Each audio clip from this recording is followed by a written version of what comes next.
নমস্কার সবাইকে, পূজা ভ্যারাইটিস কিচেনের পক্ষ থেকে অনেক অনেক ভালোবাসা। আজকে চলে এসেছি একটা নতুন রেসিপি নিয়ে। আজকে বানাচ্ছি ঘুগনি, নিরামিষ ঘুগনি, একদম দোকানের মতো স্বাদ। আগে থেকে প্রেসার কুকারে কড়াইগুলোকে সিদ্ধ করে রেখেছি নুন হলুদ দিয়ে। আর এখানে দুটো বড় সাইজের আলু কেটে নিয়েছি। সবাই পুরো ভিডিওটা দেখবেন, স্কিপ করবেন না। এখানে আদা বাটা,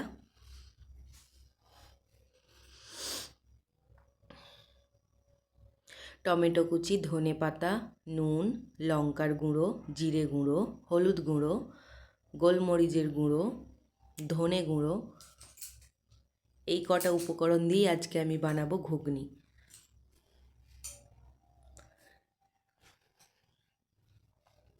এবার আমি ওইদিকে কড়াইটা বসিয়ে দিয়েছি। কড়াইটা একটু গরম হতে দেব। কড়াইটা গরম হয়ে গেলে ওর মধ্যে আমি দিয়ে দেব সাদা তেল। তেলের পরিমাণটা একটু বেশিই দিলাম। আলুগুলো ভেজে তুলে রাখবো। ভালো করে আলুগুলো আমি এই তেলেতেই ভেজে নেব। এবার আমি তেলের মধ্যে দিয়ে দিলাম আলু। আলুটা ভালো করে নাড়াচাড়া করে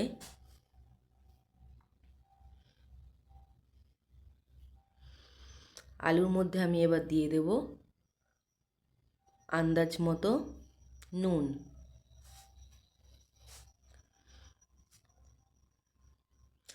তারপর আবার আলুটাকে ভালো করে নাড়াচাড়া করে ভেজে নেব ভালো করে। আলুটা এমনভাবে ভাজতে হবে যেন এখানেই হাফ সিদ্ধ হয়ে যায়।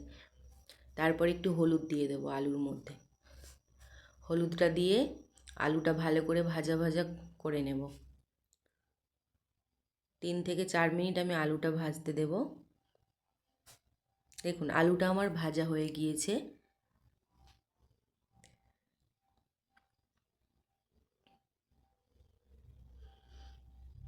এবার আমি আলুটাকে তুলে নেব।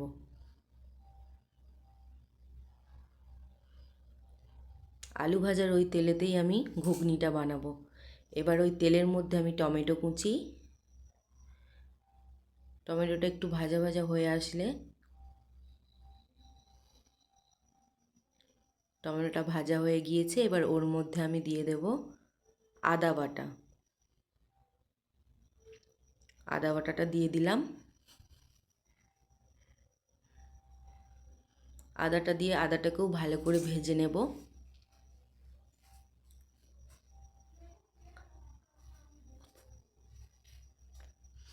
আদাটা ভাজা হয়ে গিয়েছে। এবার ধনে পাতা দিয়ে দেব। ধনে পাতাটা দেওয়ার পর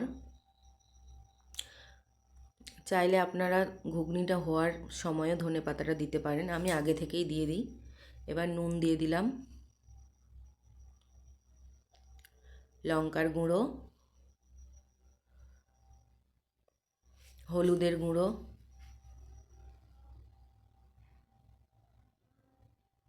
জিরে গুঁড়ো,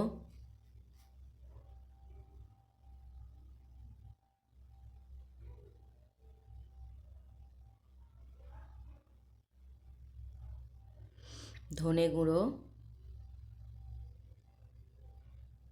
দিয়ে ভালো করে মশলাটাকে কষিয়ে নেব।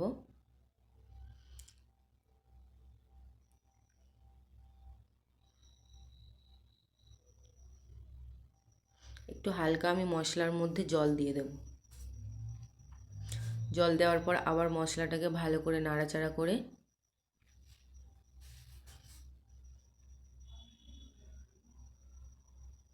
আরও একটু জল দিয়ে ভালো করে মশলাটাকে আবার কষিয়ে নিলাম।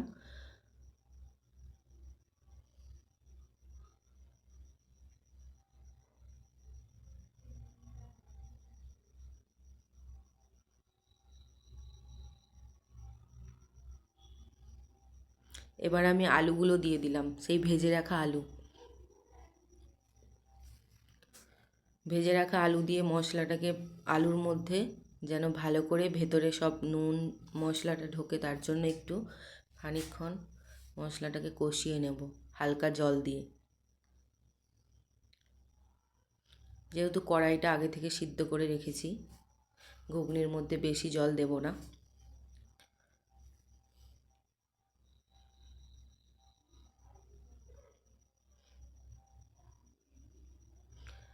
ঝোলটা ফুটে গিয়েছে, এবার আমি সেই সেদ্ধ করে রাখা ঘুগনির কড়াইটা দিয়ে দেব।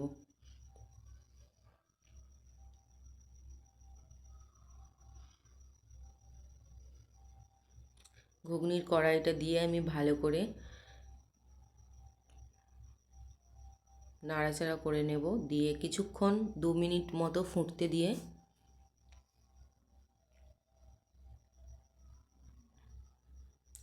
2 মিনিট পর আমি এবার গরম মশলাটা দিয়ে দেব উপর থেকে।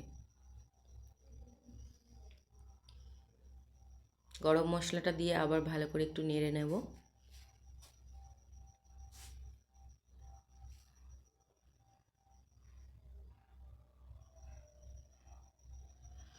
আমার রেডি হয়ে গিয়েছে নিরামিষ ঘুগনি, একদম দোকানের মতো টেস্ট।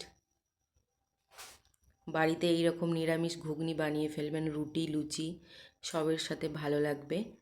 আমার এই ভিডিওটা যদি ভালো লাগে অবশ্যই লাইক কমেন্ট শেয়ার করে পাশে থাকবেন।